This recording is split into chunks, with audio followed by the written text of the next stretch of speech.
Okay, so we have just 2 days to go before the 2023 Rugby World Cup kicks off in France. Very interesting build up to the tournament. All the teams are now there, all the players have now been selected.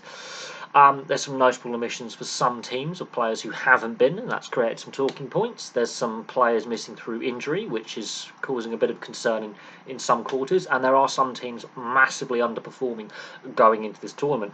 I think this tournament is going to be full of surprises. There will be some shocks. There will be some big nations who do struggle. We could see several tier one nations for that matter, fail to get out of the group stage. So, some of the big nations that are struggling are England, Wales, and Australia. There are some concerns going into the tournament from fans of those nations. England, God, it's been dreadful. They lost to Fiji in their last warm-up game. Absolutely dreadful build-up. Really below average Six Nations campaign. Steve Borthwick goes into this tournament as head coach under a lot of pressure. He's only been in the role since the beginning of the year, so will he keep his job in the aftermath, or will the RFU back in and say we have a long-term plan and a vision going forward? Wales under Warren Gatland, there are a lot of players who, have retired. Key players who have retired. So they go in with a very inexperienced leadership group, and some of their better players have retired. And there are issues with the Welsh game and the English game domestically with finances. We've seen obviously 3 clubs in England go bust last season. That's 4 clubs in a decade that have been Premiership clubs have gone out of business. So there are issues with a variety of things in English rugby. Welsh rugby, there are issues there as well. Warren Gatland goes in under a lot of pressure going into this tournament. I don't think Warren Gatland is going to be the saviour that Wales think he's going to be. So they're 2 Northern Hemisphere coaches under pressure. Then we get to Eddie Jones with Australia. Obviously a messy departure from England, and there's been some issues with the Australian build-up as well.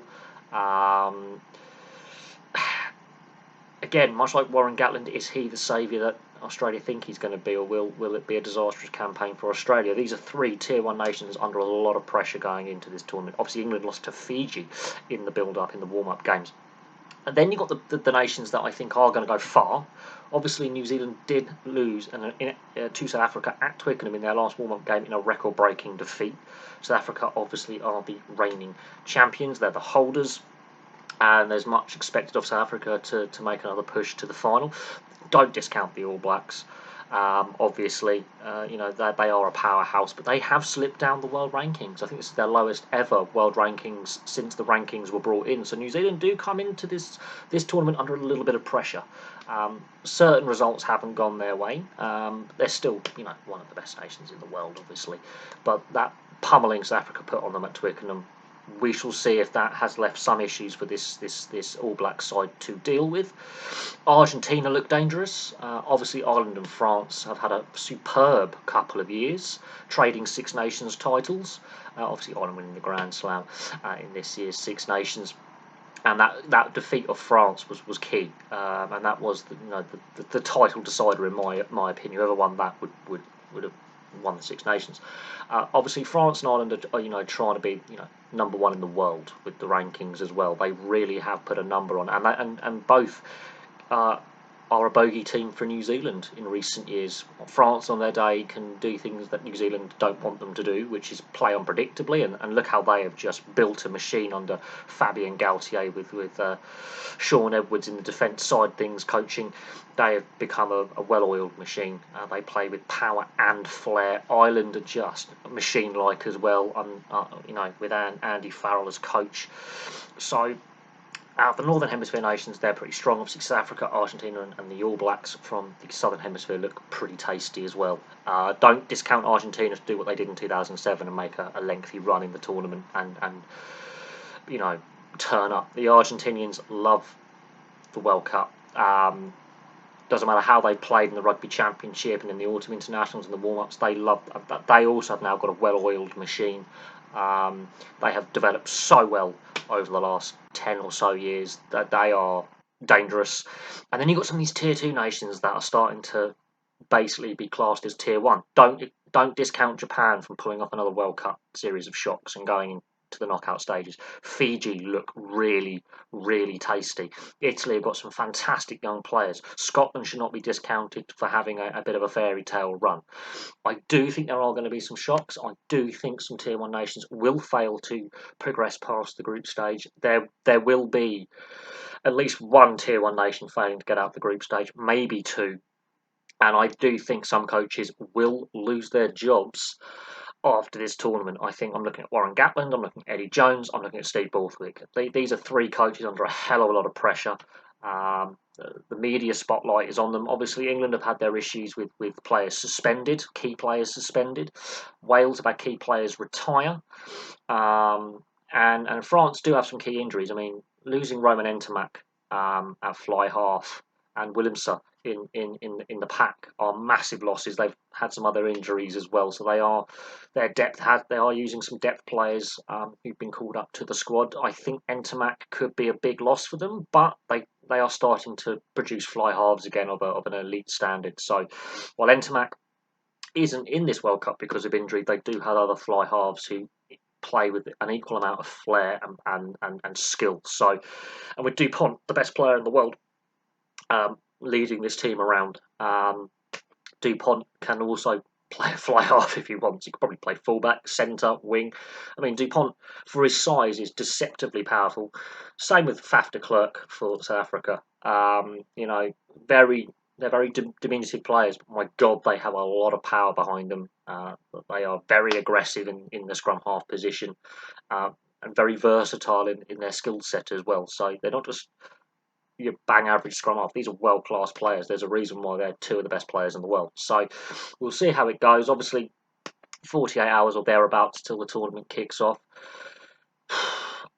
I do feel a little bit underwhelmed with the build-up to this World Cup compared to previous World Cups, but I do think when the tournament kicks off, the world's sports media is going to be focused on France for the next couple of months. I think it's going to be tasty. I think some of the Tier 2 and Tier 3 nations are going to really, express themselves. Of course, we've got debutants in Chile, for example, which is fantastic. They've really developed as well. Uruguay have taken that next step to go from Tier 3 to Tier 2.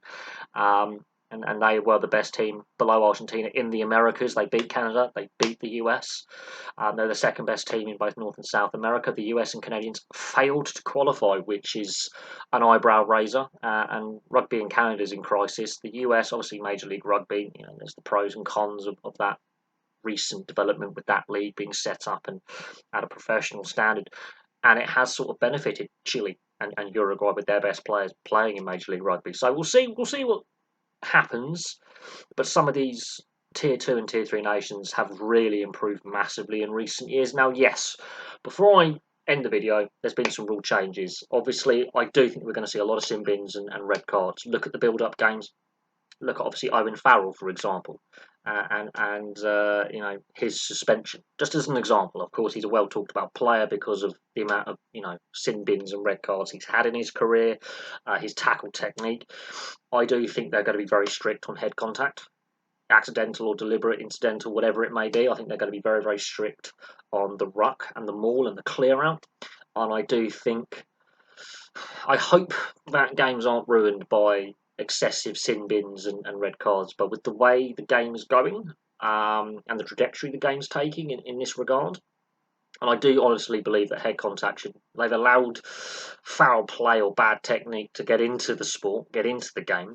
But I do think we are going to see yellows and reds, which could have an impact on results and impact on performances. I do think that's and we're going to see the Sighting Commission are going to be busy because I still think there's too much bad tackle technique, too much bad clear out. We have seen a lot of rule variations and new rules brought in. I do hope that doesn't detract from what could be and should be a fantastic tournament.